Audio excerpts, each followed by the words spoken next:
The Berkshire Mountain Range in western Massachusetts here sits in the very top left corner of the state. Now, it's not the Rockies by any stretch of the imagination, but in 1851, those hills were in someone's way.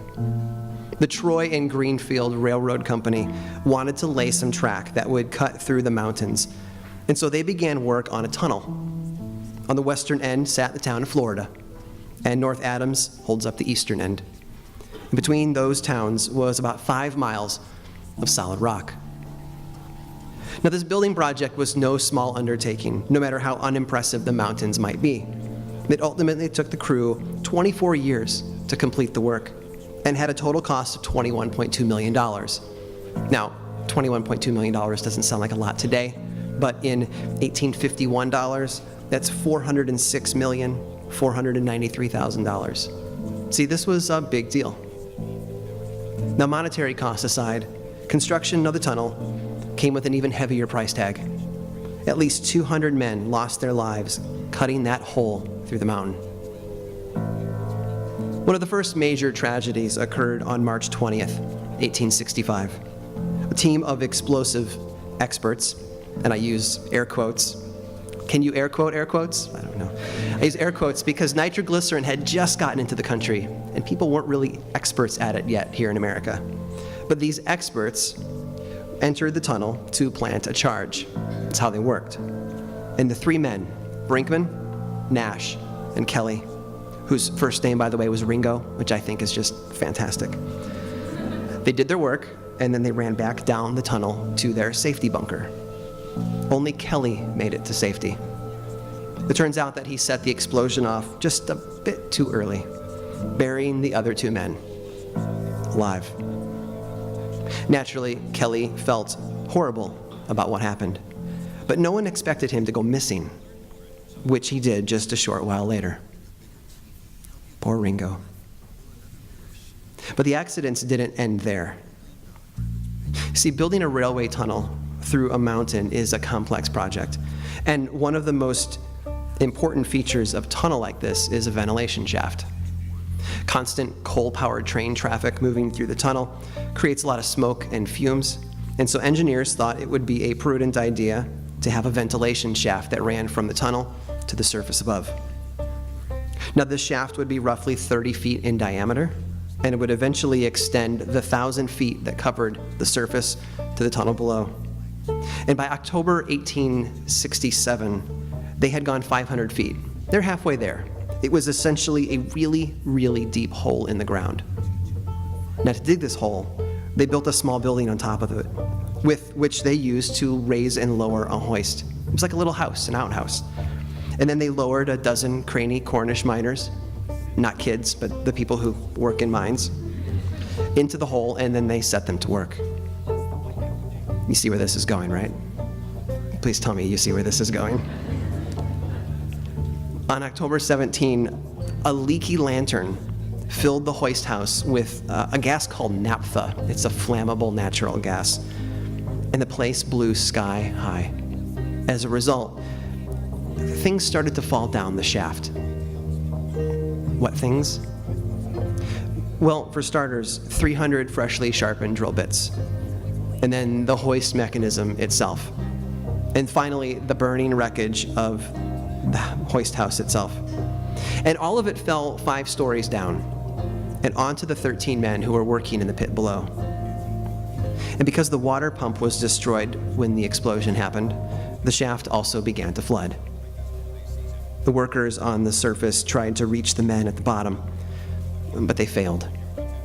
One man was lowered into the shaft in a basket, but he was pulled back up when the fumes became unbearable.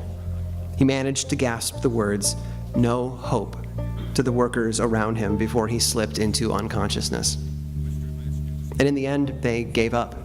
They called it a loss, and they covered the shaft.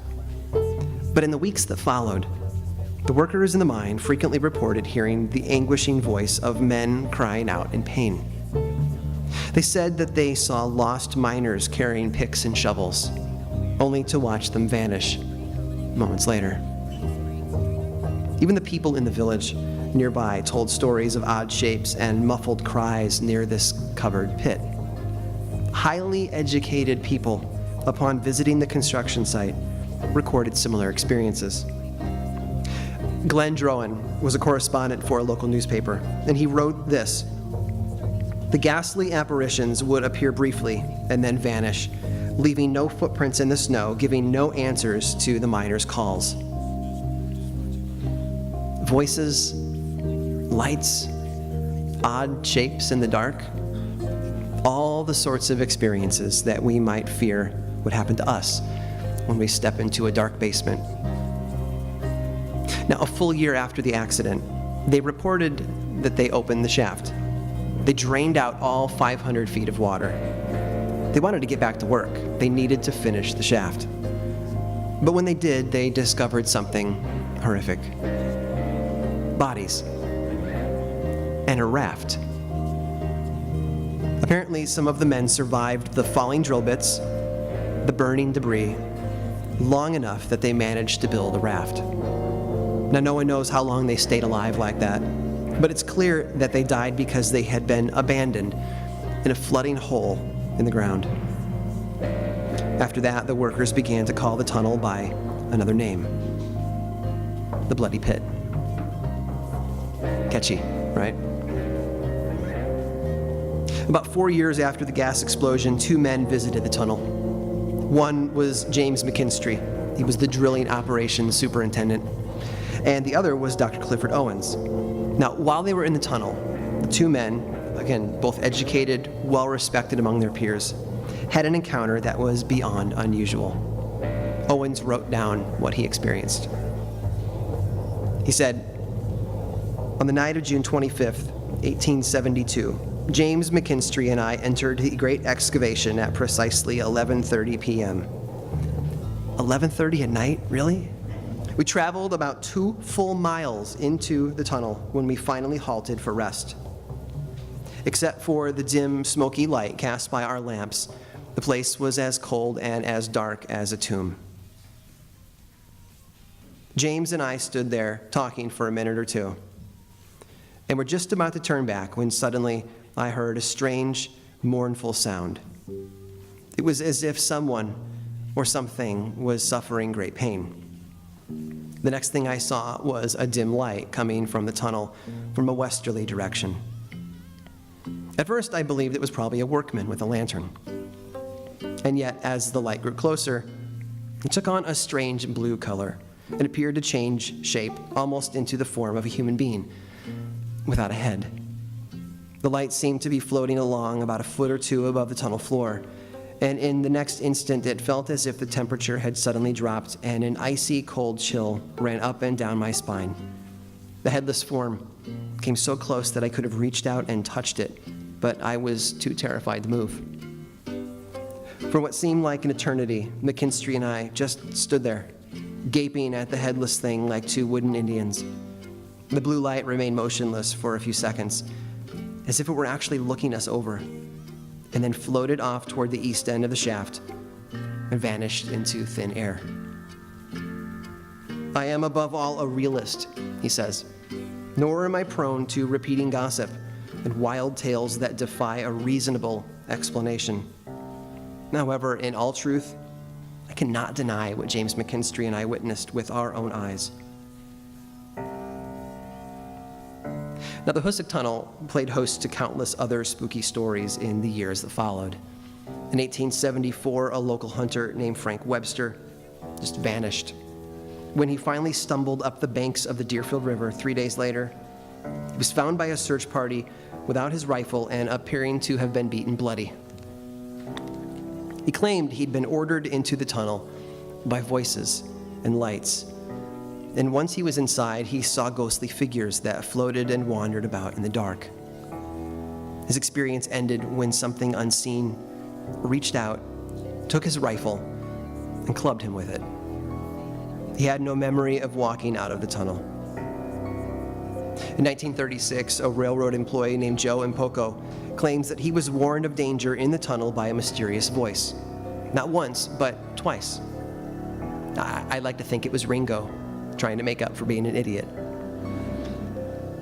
In 1973, for some unknown and god-awful reason, a man decided to walk the full 5-mile length of the tunnel.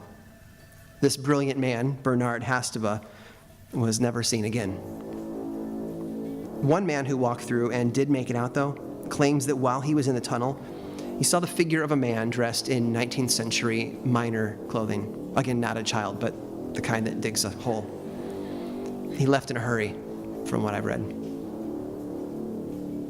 Stories about the tunnel persist to this day. It's common for teams of paranormal investigators to walk the length of the tunnel, although it's still an active railroad and dozens or so freight trains pass through every day. There are rumors of a secret room, or many rooms deep inside the tunnel. There's an old monitoring station that's built into the rock about halfway through, though few have actually been brave enough to venture down to explore it. Those who have report more of the same: unexplained sounds and lights. Oh, and you remember Ringo Kelly, our sloppy demolition expert who got his 2 coworkers killed in 1865? Well, he did show up again in March of 1866, a full year after the explosion. His body was found 2 miles inside the tunnel, in the exact same spot where Brinkman and Nash had died. He had been strangled to death.